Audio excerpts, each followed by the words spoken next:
Ito na yung linuto ko guys, oh. Na burger, oh. Ayan. Ang morning routine. Ito ay healthy bread. Kasi dalawang klaseng ano to, flour. Ayan. At kulang pala sa amin yan, eh. Ito, gagawa pa ako ng pancake. Ayan guys. Gagawin nilang ano, burger. Itlog lang at cheese ang lalagay dyan. Ayan guys. So ito na guys yung burger na lulutuin ko. Ayan.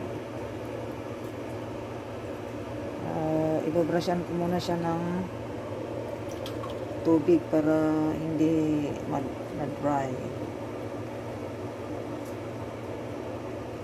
Ayan, 3 lang pala ang nagawa kong dough. Supposed to be 4. Ito kasi 4 kaming kakain. Ayan.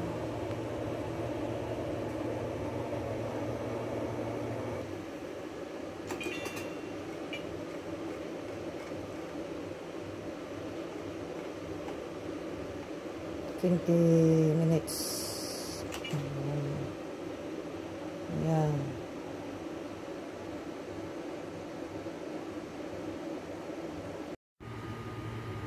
Wholemeal flour and strong flour,